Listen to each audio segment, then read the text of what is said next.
Sky News US contributor Cameron Stewart. Cam, good morning to you. Thanks so much for joining us.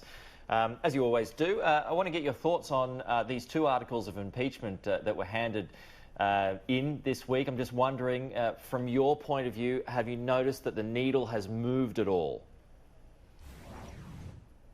No, not at all. In fact, there's a couple of polls just out today, Pete, which actually show the needle has not moved at all as far as public opinion goes.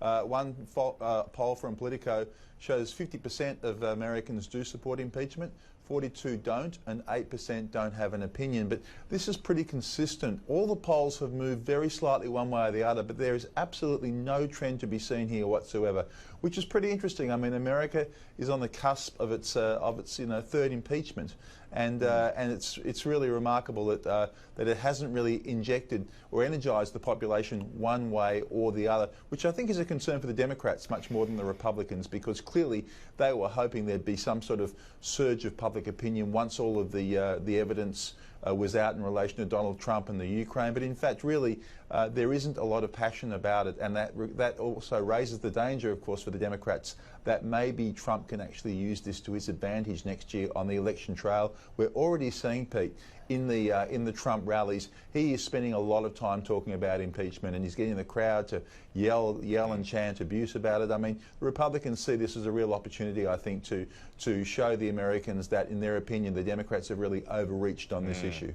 Yeah, I mean, this is their big play, or has been their big play, hasn't it, Cam? And there were even Democrats, weren't there, that had concerns leading into this, that this could well work against them. And so Donald Trump, as he's always done, has said, hasn't he, that this is another example of it's us versus them. They're trying to take us down, but they're not going to.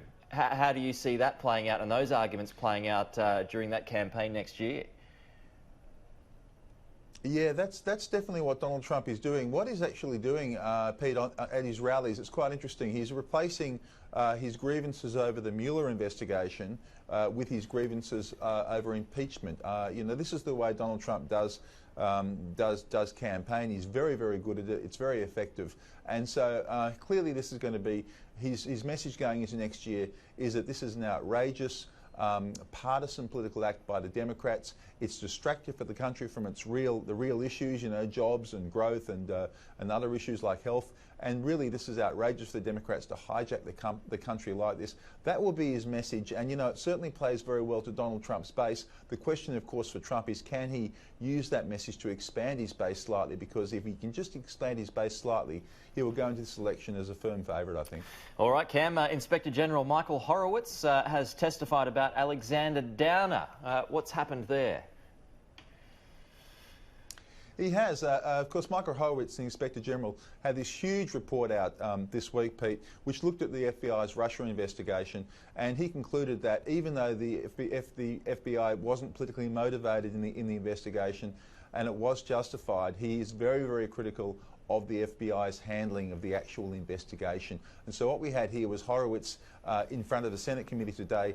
Very, very partisan questions. Republicans were really playing up the bad behaviour of the FBI, and Horowitz was saying, yes, it was very bad. So Horowitz was very critical of the FBI. But interestingly, Alexander Downer's evidence, he says that Alexander Downer's evidence to the US in relation to this inquiry was enough to justify the inquiry. Now, there's a second parallel inquiry going on at the moment in the same issue, but by an attorney called John Durham, and Durham disagrees with Horowitz. He will say that Downer's testimony was not enough justification to start the FBI inquiry. So the two big investigations into this incredibly explosive issue actually disagree with each other. So it's going to be fascinating to see what happens when Durham's inquiry is released later next year.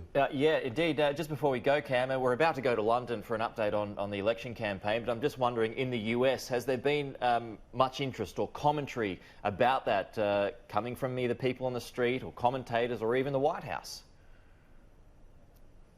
Look, there hasn't been an awful lot because everyone's so distracted here by impeachment. There's issues everywhere. Fair enough. But it's certainly got a very prominent run in the media, Pete. So people are very interested. They're very interested in Boris Johnson, Corbyn, of course, and also the Brexit issue. So they are interested. But gee, there's a lot happening in the US that's distracting them at the moment. As there always is. Cam Stewart, really appreciate your time as always. Thanks for joining us. We'll talk to you again next week.